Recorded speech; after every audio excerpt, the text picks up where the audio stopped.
Hey guys, how are you? Been a very long time. एक हफ्ता निकल गया आपसे मिले हुए, एंड इस एक हफ्ते में God knows what all has happened. कुछ अच्छी चीज़ें भी हुई हैं, कुछ बुरी चीज़ें भी हुई हैं, कुछ बहुत ज़्यादा बुरी चीज़ें भी हुई हैं। आई जस्ट होप कि आप लोगों ने, you guys haven't really lost hope, and आप लोग you haven't had a sunken feeling, because ठीक है यार, चीज़ें ठीक हो जाएंगी, डोंट वरी। एक तो I understand, I absolutely understand board का प्रेशर, रोज़ ही न्यूज़, कभी न्यूज़ कुछ आती है, कभी कुछ आती है, plus on top of that जो चल रहा है हमारी कंट्री में, हमारी सिटीज़ के अंदर, उसका एक अलग pressure. So guys, don't get stress please. सबसे ज़्यादा इंपॉर्टेंट चीज़ to really be able to handle all this is not to get stressed.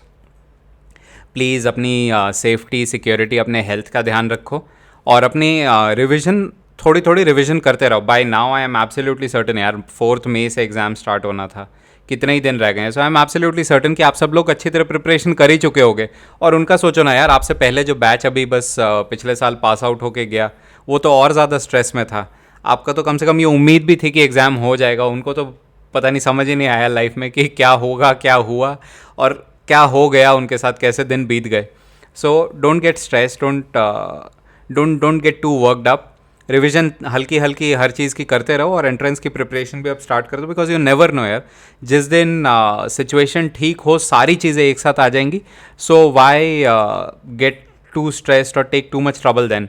अभी से थोड़ी सी एंट्रेंस की भी अब प्रिपरेशन स्टार्ट कर दो, क्योंकि अब तो एंट्रेंसेस का कोई आता पता नहीं ना, डेट्स कब निकल जाए और कौन सी चीज़ पहले हो जाए, कौन सी बाद में। तो एंट्रेंस की प्रिपरेशन भी स्टार्ट कर दो अब थोड़ा सा प्रॉपरली, और अपने बोर्ड एग्जाम्स की रिवीजन भी ऑन एंड ऑफ दोनों चीज़ों को अब मेंटेन करना चालू कर दो, बहुत ज़रूरी है।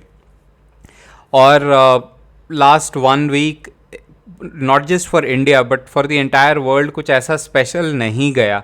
कुछ चीज़ें जो मैं कह रहा हूँ, कुछ बुरी चीज़ें हुई, हाँ, उनको मैंने अपने करंट अफेयर्स में कवर किया है, साथ में कुछ अच्छी चीज़ें भी करने की कोशिश की है दुनिया में। बहुत सारी कंट्रीज़ ने, बहुत सारे लोगों ने उनको भी कवर कैप्चर किया है मैंने। So let's just look into those topics, and yes, again a very gentle reminder कि नोटिफिकेशन बटन अगर प्रेस नहीं किया तो उसको प्लीज़ प्रेस कर देना याद से, ताकि कोई भी अपडेट मिस ना हो जाए। और मैं आपके कमेंट्स पढ़ रहा था, some of you really like the weekly version. तो ठीक है, if you guys are liking the weekly version, then nothing better than this, because एक साथ स्ट्रेस भी नहीं बनता, प्रेशर भी नहीं पड़ता। थोड़ा सा टाइम निकाल के एक बारी में सारे हफ्ते की न्यूज़ देख ली। हाँ, अगर एकदम से दुनिया खुल गई और चीज़ें बहुत ज़्यादा तेज़ तेज़ होने लगी पहले की तरह, then I again come back to the weekly version, but don't worry. Until then this, the daily version, sorry, until then the weekly version is more than enough. अभी प्रिपरेशन के लिए स्ट्रेस भी बहुत ज़्यादा नहीं बढ़ाना, और चीज़ों को मेंटेन भी करना है ना, बैलेंस उनका, आपके बोर्ड की प्रिपरेशन, आपकी एंट्रेंस की preparation.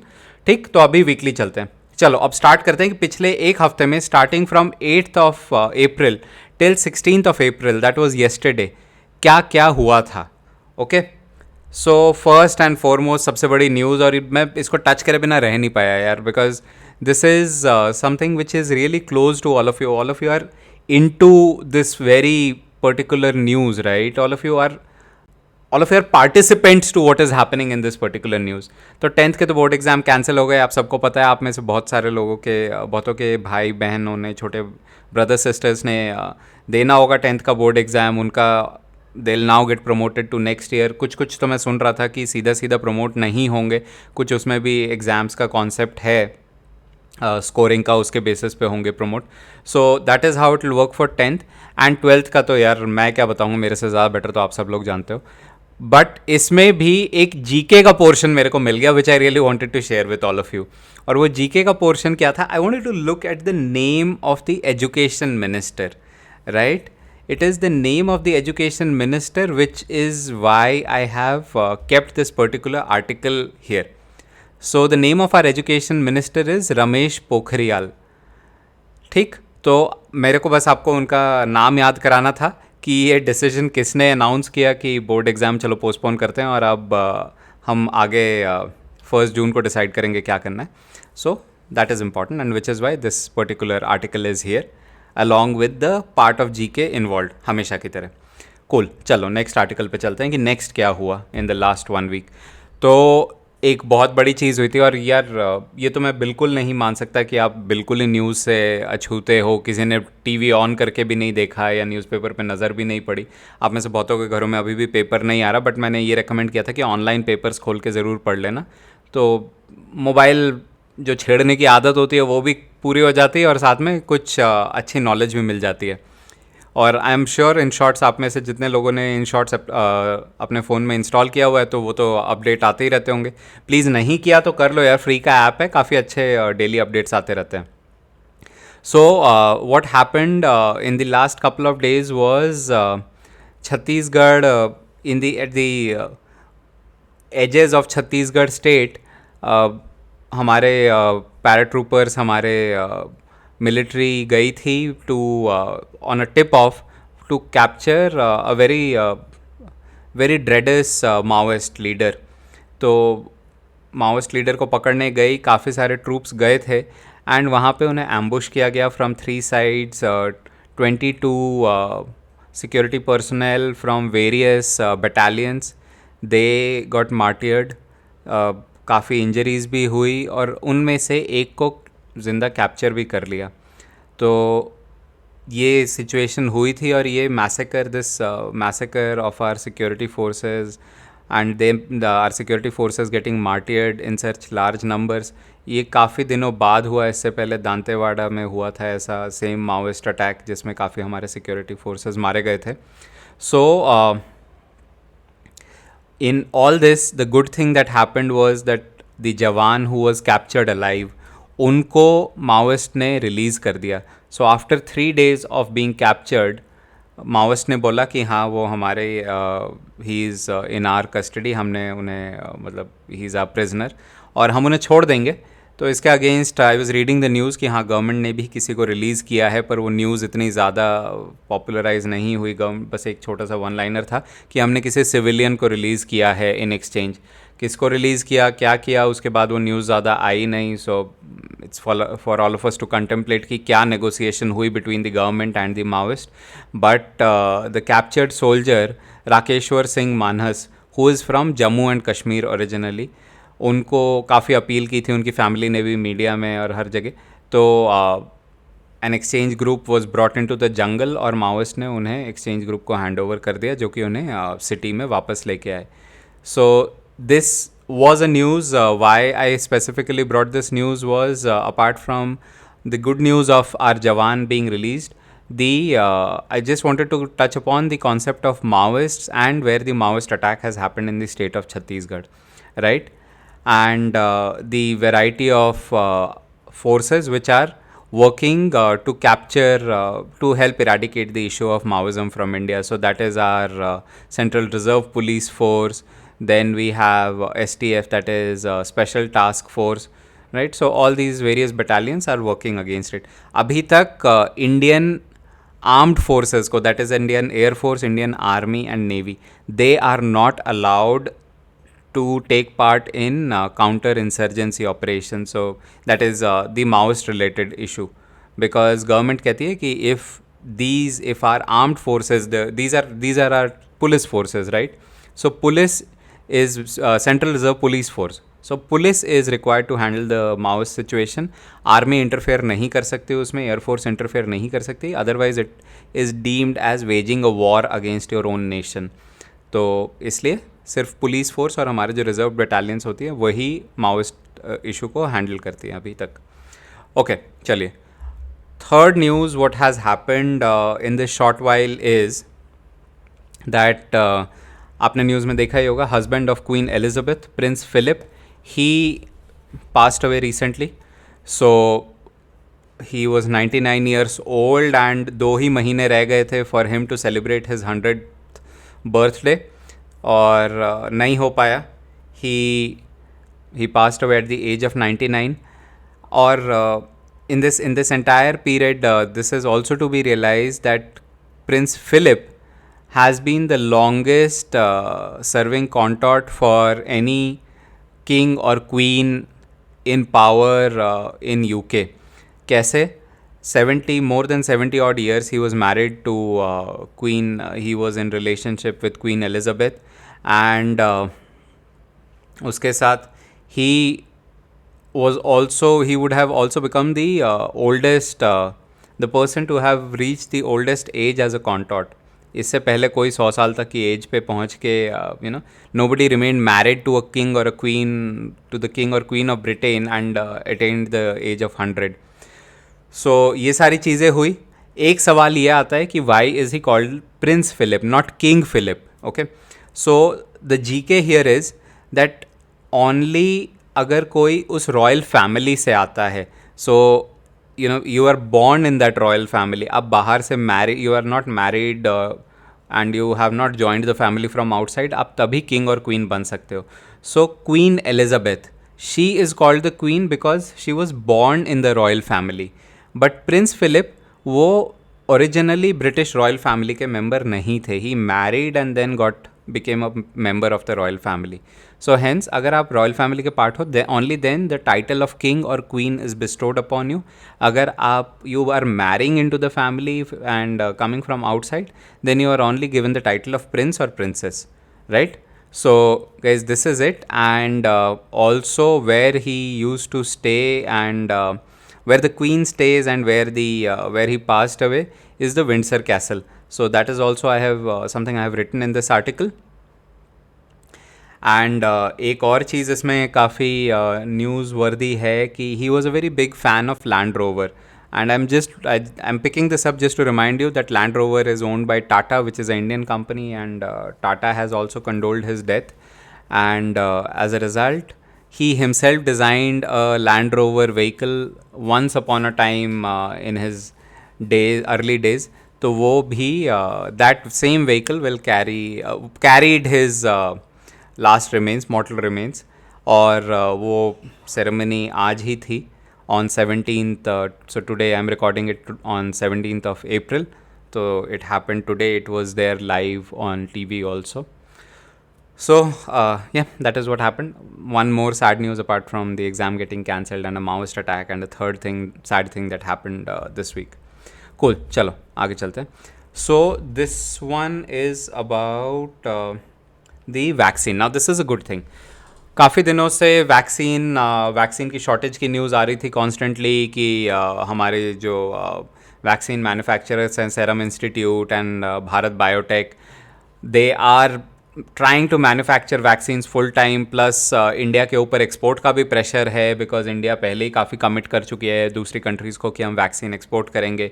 And they were proper agreements, they were not like से गुडविल मेजर्स और एक्सप्रेशन ऑफ गुड फेथ कि हम चलो खुशहाली तुम्हारी खुशी में और हम अपनी खुशी से for your happiness, for your good health हम तुम्हें वैक्सीन्स डोनेट कर रहे हैं. हर टाइम ऐसा नहीं था. काफ़ी सारे वैक्सीन एक्सपोर्ट के agreements already government of India sign कर चुकी थी, सेरम इंस्टीट्यूट साइन कर चुका है.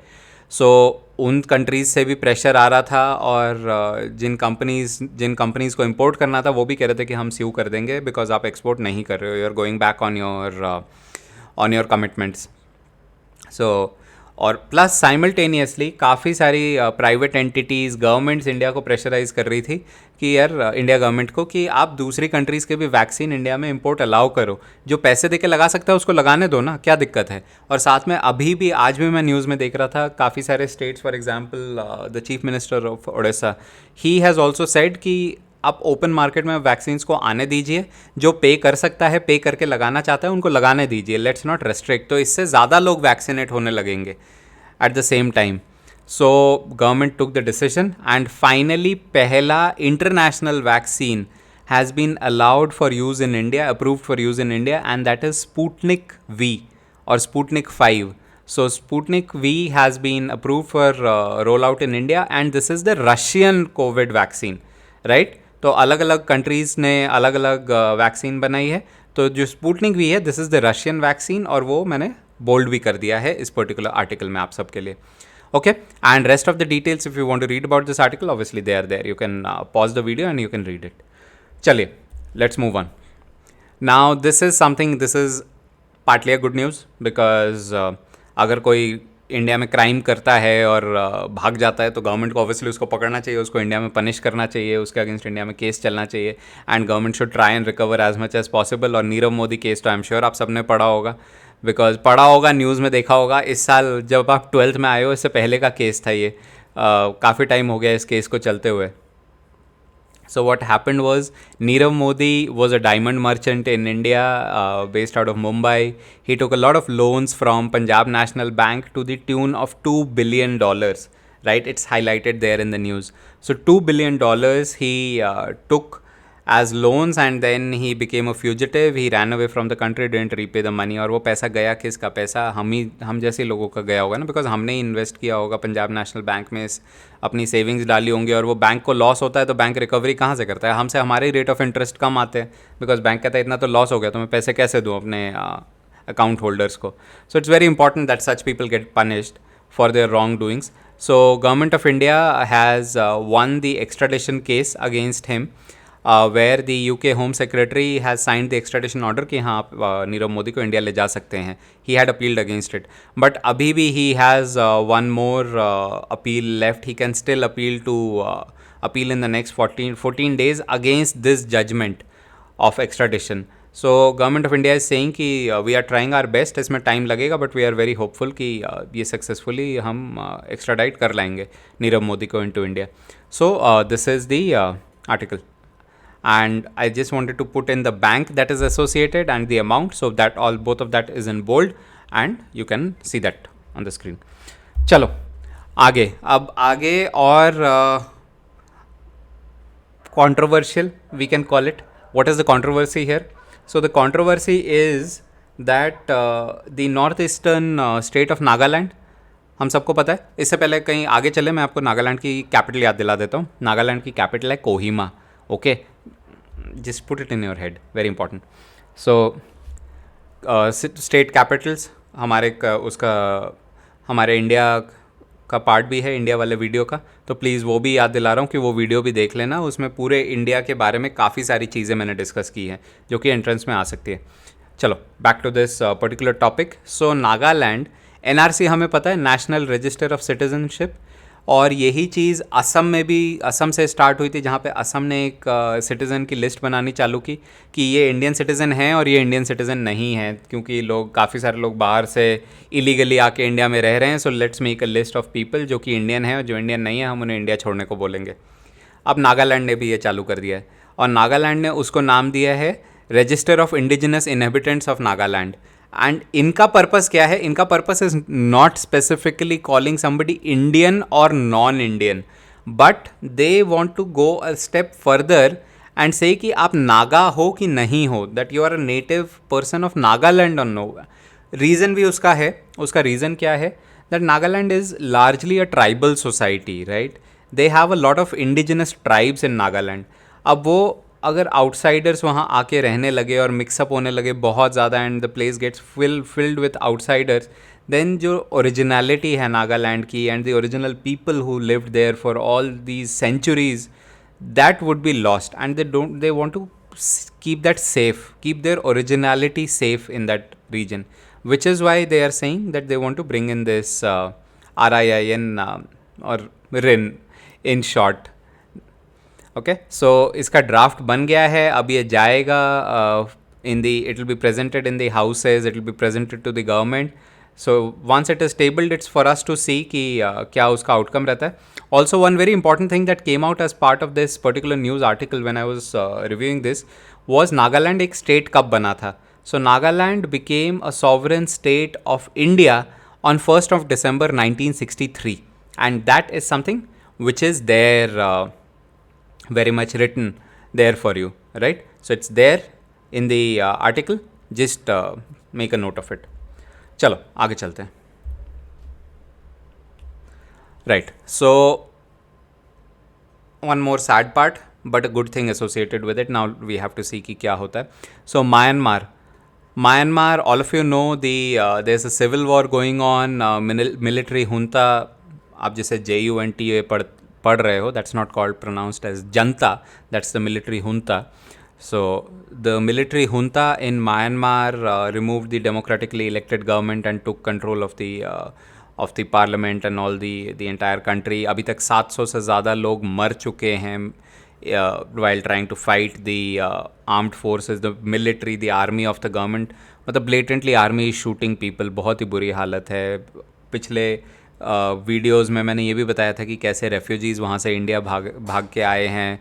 इंडिया गवर्नमेंट ने उन्हें पहले रोका, फिर हाँ अलाउ कर दिया. And all these things are happening for since a very long time in Myanmar.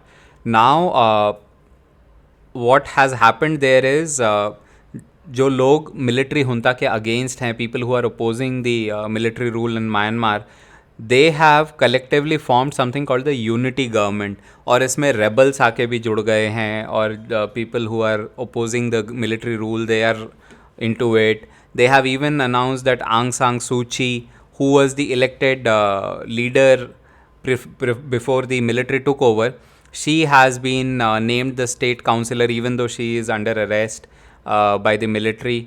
And then lawmakers जो कि गवर्नमेंट में थे पर ज़बरदस्ती मिलिट्री ने उनको अपने पोजीशन से हटा दिया, वो भी इसमें इसका पार्ट बन गए हैं. And their symbol is this 3 finger kind of a salute. So this 3 finger salute is their sign which is there in the image also. If you see, सबने अपना हाथ raise किया है with the 3 finger salute. So this is this has been formed, and the unity government, it's called the unity government, and they feel that United Nations will give them legal status as a government entity, and then they will fight against the military in the country. So धीरे धीरे things will evolve. It's for every one to see. Governments बनते हैं, उन्हें अपनी identity मिलती है कि नहीं, और अगर आइडेंटिटी मिलती है तो फिर how the world countries, the powerful countries in the world would come together, how India would react to it and respond to this unity government. All this is to be seen. Only after that we can figure out कि वो एक legitimate government बनेगी कि नहीं बनेगी, right? So until now, so bad thing and a partly good thing. Okay, एक बहुत बड़ा अनाउंसमेंट और उसके इमीडिएट नेक्स्ट डे एक रिएक्शन, दोनों चीज़ें हुई. तो हमारे foreign minister S Jaishankar, reminding you the names, the very important names that keep coming on and off, and ये सब आपको पता होना चाहिए. So our foreign minister S Jaishankar, he said that India's territory is just not limited to the 12 nautical miles from the Indian sea coast. जो हम map में नीचे, अब जब स्कूल में मैप्स करते थे, फिजिकल मैप और पॉलिटिकल मैप, उसके नीचे एक नीचे लिखा होता था, एक लाइन लिखी होती थी, India's sea boundaries extend up to 12 nautical miles from the land border. एक ऐसे नीचे लिखा होता था, याद है, जो ब्लैंक मैप हम भरते थे. तो इंडिया का 12 nautical miles और उसके beyond there is the economic area which is defined as the economic area, कि यहाँ तक तो ये हमारी बाउंड्री, इंडिया की टेरिटरी, और उसके बियॉन्ड इंडिया इकोनॉमिक एक्टिविटी कर सकती है समुंदर में. तो वो डिफाइंड होते हैं बाय वर्ल्ड रूल्स, राइट? अब उसमें क्या हुआ, our finance minister said, foreign minister sorry, he said कि नहीं, India is now a powerful country. So India's sea boundaries extend all the way from Strait of Malacca to the Gulf of Aden.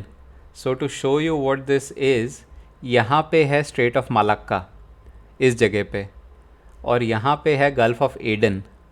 So he said कि India अब एक powerful country है, ये पूरा समुंदर भारत का है, right? Yes, it's a big remark to make, a big comment to make, कि जितना इंडिया के लेफ्ट राइट ईस्टर्न और वेस्टर्न फ्रंट में जितना सी है, all that belongs to India, is a big statement to make. But yes, it's also a powerful statement to make, because if you realise the only most powerful nation in this particular region in terms of, or what should have been the most powerful country in this region, is India, ideally, right? By its size, by what we control. And इसके साथ yes, one country is also opposed to it, that is China. China को ये पसंद नहीं आ रहा, because China is also calling it a very tall claim, और मैं India को अपने से पावरफुल कैसे बनने दूँ. और सिर्फ चाइना ही नहीं, एक और कंट्री ने इसके अगेंस्ट रिएक्ट किया, और वो कौन सी थी, वो है एकदम नेक्स्ट आर्टिकल जो मैंने निकाली है.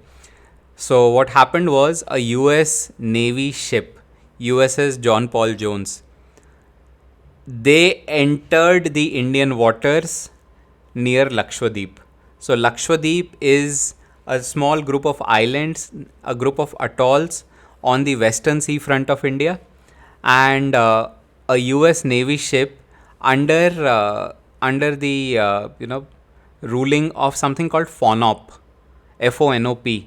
It's highlighted there. So under the ruling of FONOP, Freedom of Navigation Operation, USS John Paul Jones, they came very close to Lakshadweep, and which is in about 130 nautical miles. अभी मैं पिछले slide में आपको पिछले news article में बता रहा था 12 nautical miles of national boundaries, and then 200 nautical miles is your economic zone, exclusive economic zone, जिसमें सिर्फ आप ही आपकी कंट्री बिजनेस कर सकती है, which is like offshore drilling, fishing and all those things.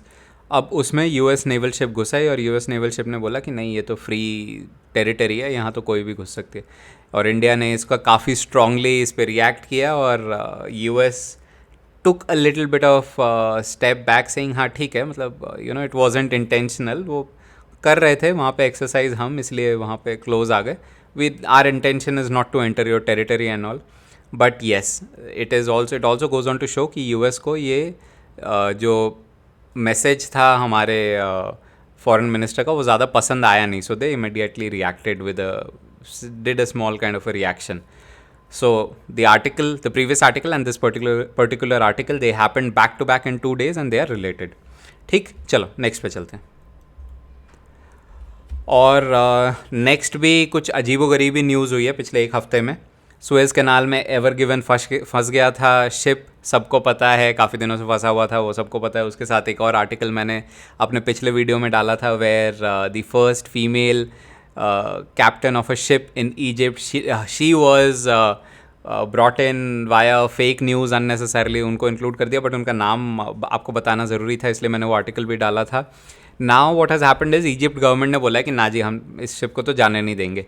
So the Suez canal authority, SCA, उन्होंने ever given को पकड़ के रखा है. पहले तो वो फंसा रहा सुएज़ कैनाल में, अब वो लेके उसको अपने पास घर पे बिठा के रख के बैठे हुए हैं कि हम इसको जाने ही नहीं देंगे जब तक कि जो शिप की होल्डिंग कंपनी है, जो पेरेंट कंपनी है उस शिप की, वो $916 मिलियन पेनल्टी नहीं पे करती. और पेनल्टी किस लिए पे करनी है? पेनल्टी में वो मांग रहे हैं कि एक जो हमारे 400 शिप्स फंस गए, जिनको अननेसेसरी आपने रोक दिया, जिनको हमें पेनल्टी देनी पड़ी या फ्री पैसेज देना पड़ा, उसके पैसे, उसकी भरपाई कौन करेगा? उसके पैसे दो. आपके जहाज़ को जो हमने खोद खाद के निकाला और जो हमारे इमरजेंसी रेस्क्यू सर्विसेज जो लगे, उसके पैसे, और प्लस जो हमारी टेंशन हुई वो टेंशन के पैसे, सब जोड़ जाड़ के 916 बिलियन डॉलर्स का बिल बना दिया है. और the vessel is owned by a Japanese company और उसकी insurer is a UK based company. तो जापानीज़ कंपनी और यूके बेस्ड इंश्योरर कह रहे क्या पागलपंती है ये, जानबूझ के थोड़ी फंसा है. और अब ये आगे चलता रहेगा कन्फ्यूजन, अभी पता नहीं कितना लंबा खींचेगा. Who will pay whom and how much is yet to be seen, but yes, this is something which happened last week. So I thought I must include this in the article. ठीक, चलो अगले article पे चलते हैं. And now this is what I was just talking about before starting the video about the vaccine situation.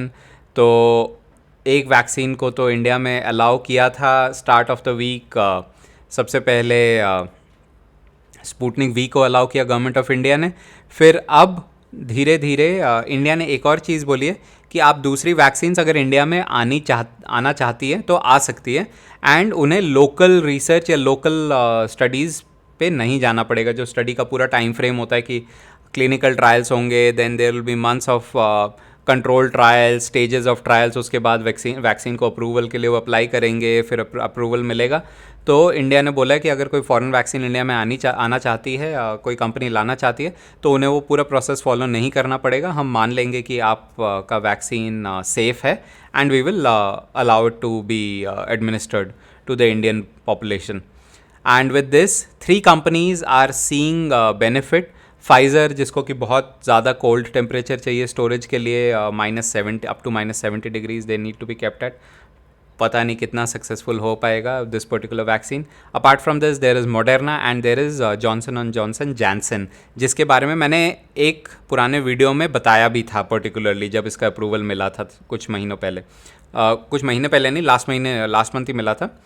and this was there as part of the in my articles also. So these three companies are looking forward to it कि with this they will be able to bring their vaccines also to India. And क्यों नहीं होंगे यार, end of the day पैसे ही कमा रहे हैं सारे कंपनीज, ऑब्वियसली इससे पैसे तो कमाते ही हैं ना, फ्री में तो कोई नहीं लगा रहा है. So it is a business opportunity for them, and where there is business money is there, and participants will be there, right? So this is the article, but with this there is a subsequent article also which I have put, and this one is again linked to COVID. और ये news में बहुत ही ज़्यादा आ गया था कि जैसे India में सडनली अभी कोविड के केसेस बढ़े हुए हैं, and there has been a surge in the number of deaths also.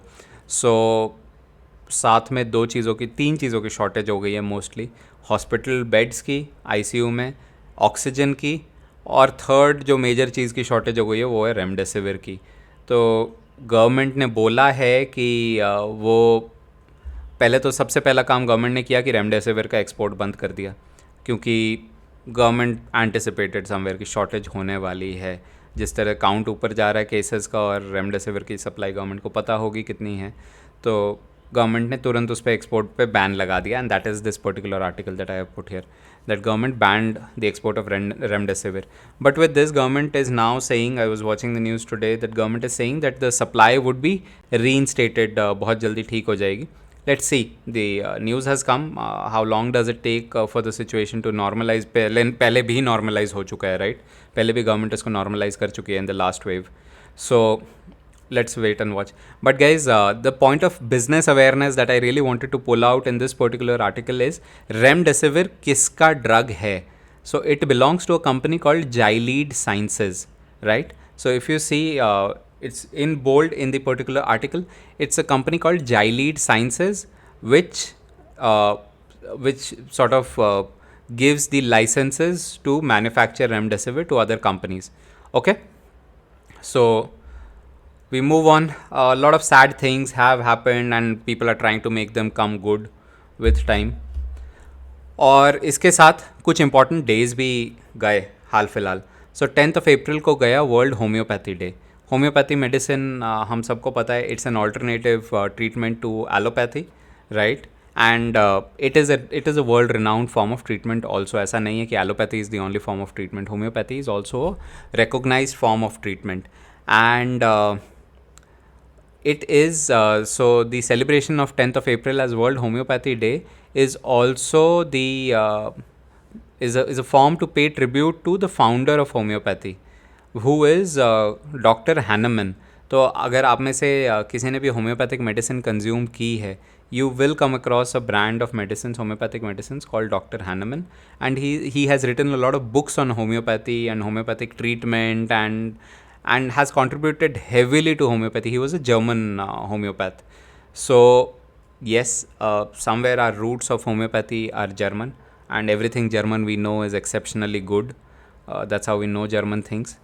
Very well researched, very strongly researched, and we get medicines also by this name, right? So I wanted to touch upon the name, and I wanted to touch upon this important date. एक और date जो कि निकली और हम कहीं इसको भूल गए in all this Covid. what happened here, the number of people at Jallianwala Bagh on 13th of April 1919 in present day terms should not be seen together, right? Because तब वो मिले थे हमें आज़ादी दिलाने के लिए फ्रॉम द ब्रिटिश. अब उतने लोग वापस ना मिले ताकि हमें कोविड से जल्दी से आज़ादी मिले. सो but important thing, 13th of April is sort of a memoir to the Jallianwala Bagh massacre. उस दिन वहाँ पे क्या हुआ था, काफ़ी सारे लोग मारे गए थे. एग्जैक्ट काउंट किसी को नहीं पता, क्योंकि काफ़ी लोग they came under fire from the British army which was commanded by General Dyer, और जिसका बदला लेने के लिए उधम सिंह ही shot General Dyer dead. And then lot of people also jumped into the well. अपने आप को बचाने के लिए तो कुछ लोग कुएं में कूदे, काफ़ियों को गोली लगी, some got injured and died later. So nobody knows how many people really died from this Jallianwala Bagh massacre. But yes, we must remember that it was also a part of our history where people fought for our freedom and independence, right? So this was a very important date which just passed by, but many of us didn't really remember. Okay, and right after 13th of April comes 14th April. और 14th April को a very important personality was born, Dr. B.R. Ambedkar.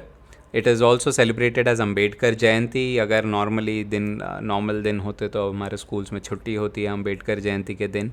हम क्या celebrate करते हैं? It is his birth anniversary. And just to remind you who Dr. B.R. Ambedkar was. So he was chairman of the committee which was responsible for writing the Indian Constitution.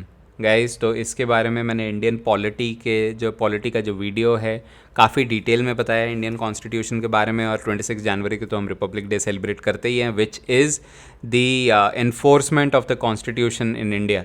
Constitution enforce हुआ था तभी India Republic बनी थी. और उस constitution को लिखने में who was the person leading the writing of that constitution? It was doctor Ambedkar, right? So this is why it's an important day for us, 14th of April.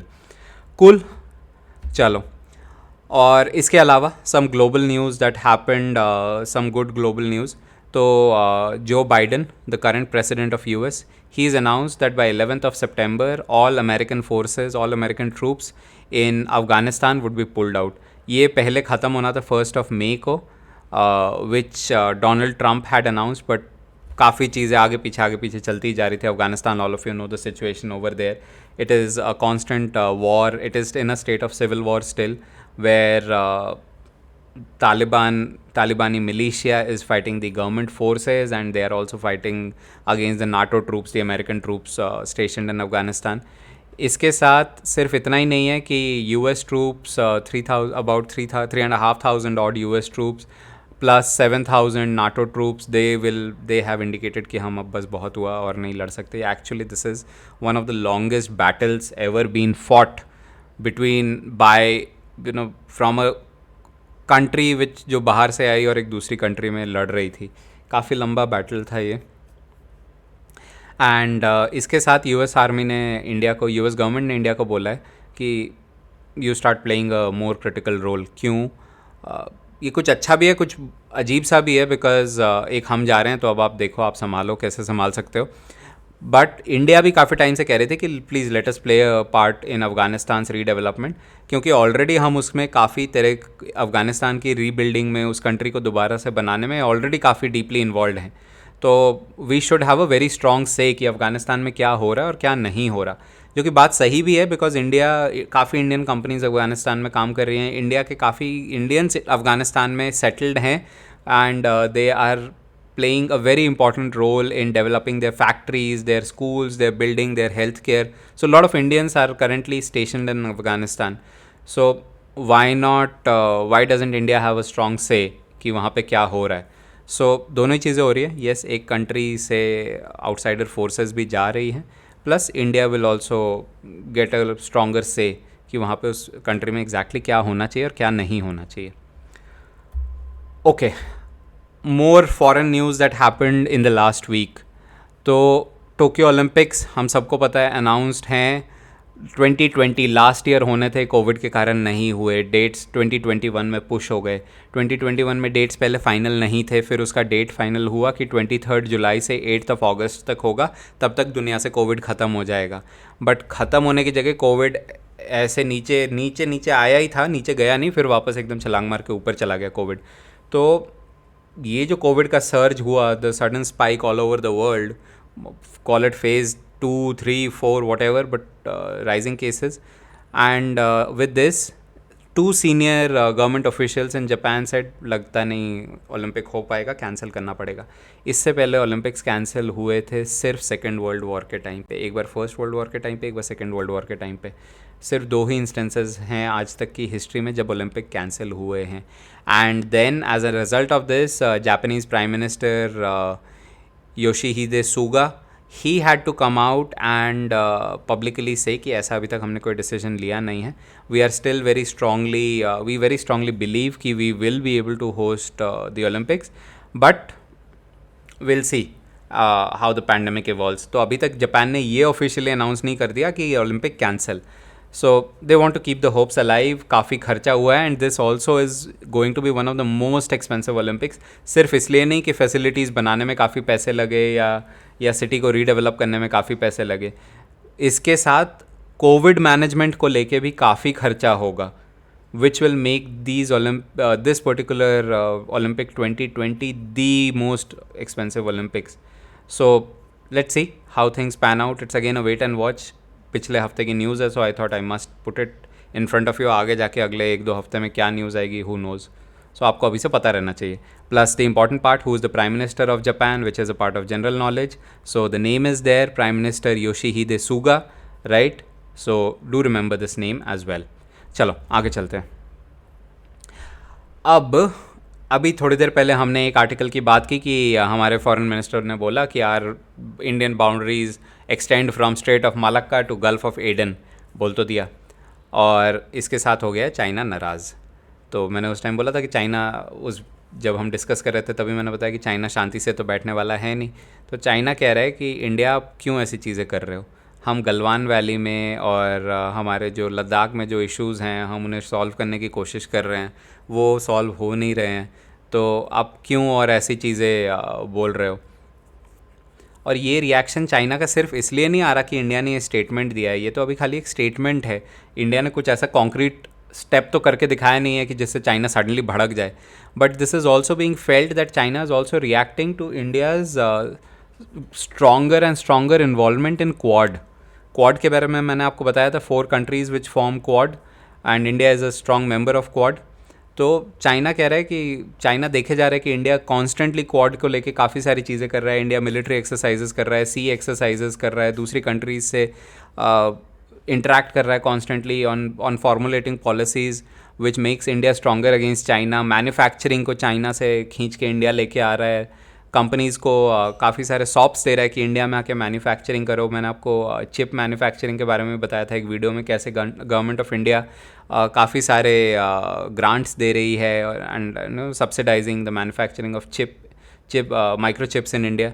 So China is getting very upset with all this and as a result it has said कि मुश्किल हो जाएगा troops को वापस बुलाना लद्दाख से if India continues like this. So let's continue to de-escalate. India आप थोड़ा शांति रखो. So let's see, hope India maintains the strong stand and India only becomes a stronger nation also in the entire process. So it's sort of a wait and watch. Let's see how it evolves. But this was a very important article. याद मेरे को आपको quad के बारे में दिलाना था ताकि भूल ना जाओ, about the situation in Ladakh, about Galwan valley. So all those things. और क्वाड का please do watch the previous videos. I have mentioned quad. You'll find out what quad is there. कुछ और चीज़ें हुई अगेन जो कि अच्छी नहीं है. ईरान में एक न्यूक्लियर रिएक्टर, 2 चीज़ें हुई. तो एक तो they have a nuclear power to a nuclear power plant, not really a power plant but a nuclear enrichment plant was shut down. और दूसरा एक शिप पे अटैक हुआ था. पहले अटैक हुआ शिप पे. So an Iranian ship which was anchored at the Red Sea, उसमें ब्लास्ट हुआ. The name of the ship is Saviz, SAVIZ, वो आर्टिकल में है. So this particular ship was attacked. Iran ने इमीडिएटली ब्लेम किया Israel को. हो क्या रहा है यहाँ पे, I just want to remind you guys a little bit about this particular current affairs topic.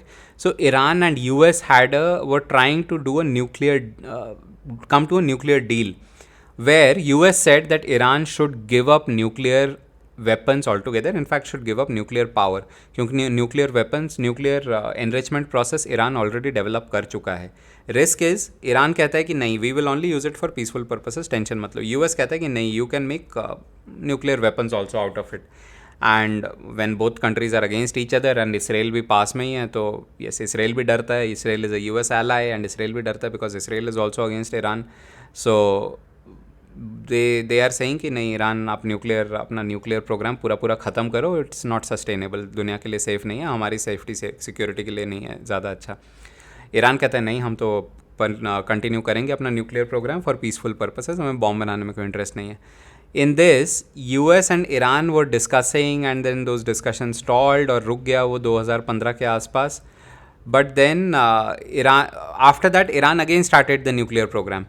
और इसमें इसराइल खफा हो गया, वो नाराज़ हो गया और वो बीच बीच में कुछ ना कुछ करता ही रहता है, which is anti Iran.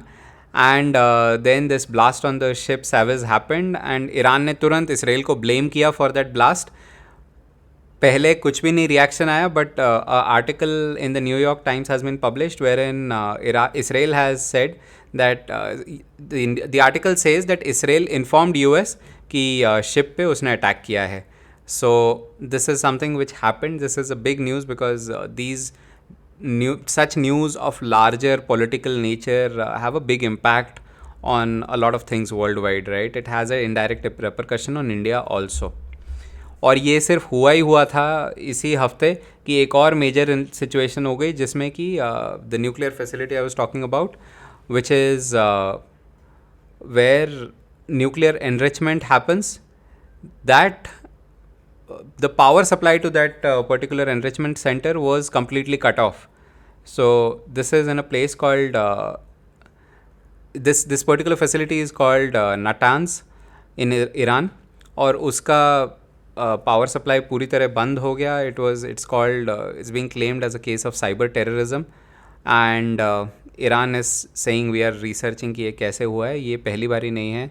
Natanz में there had been a bomb blast also previously, that same place, where again Israel was to blame. So after this cyber attack and power failure happened at this plant, Iran has blamed Israel again for this attack. Big whenever it is around nuclear energy and nuclear programs and countries around India, especially the oil producing countries or major trade routes, so they have a lot of repercussion on world economics, world politics. So this became a very important article for me to put here and apprise you guys and remind you of this situation. So guys, with this done with the top current affairs topics that happened in the past 1 week, please आपसे वापस याद दिला रहा हूँ कि ज़्यादा load मत लो, ज़्यादा टेंशन मत लो, प्रिपरेशन करते रहो. थोड़े अपनी रिवीजन अपने बोर्ड एग्जाम्स की और प्रिपरेशन चालू कर दो एंट्रेंस की साथ में थोड़ी थोड़ी. And with this guys, if you like this video, please do press the like button. That is it gives me immense Joy. Leave the comments, क्योंकि मैं उन्हें पढ़ता भी हूँ, उनको आपके कमेंट्स पे रिस्पॉन्ड भी करता हूँ. साथ में एक चीज़ आप लोगों ने बंद कर दी, अपने आप से करंट अफेयर्स के टॉपिक रिसर्च करके कमेंट में पोस्ट करना. आप में से एक दो जनों ने किया, मुझे बहुत अच्छा लगा. Please congrat, kudos to you guys for the participation, because ये वो चीज़ें हैं जो आपको एंट्रेंस क्लियर करने के ज़्यादा पास लेके जाती हैं. तो आप में से जो नहीं कर रहे guys, please get inspired from your fellow students, और आप भी करना चालू कर दो. Please start posting them in comments. आपके साथ आपके अपने प्रिपरेशन की कोशिश से दूसरे की भी प्रिपरेशन होगी, दूसरे भी एनकरेज होंगे, इंस्पायर होंगे, मोटिवेट होंगे ये चीज़ करने के लिए. ठीक, so that's all from my side. Notification button bell press करके जाना, चैनल को सब्सक्राइब कर दो, नोटिफिकेशन बेल प्रेस कर देना, ताकि अगला वीडियो जैसे अगले हफ्ते आता है तुरंत आपको नोटिफिकेशन मिल जाए. I'll see you guys next week. Until then, bye from my side.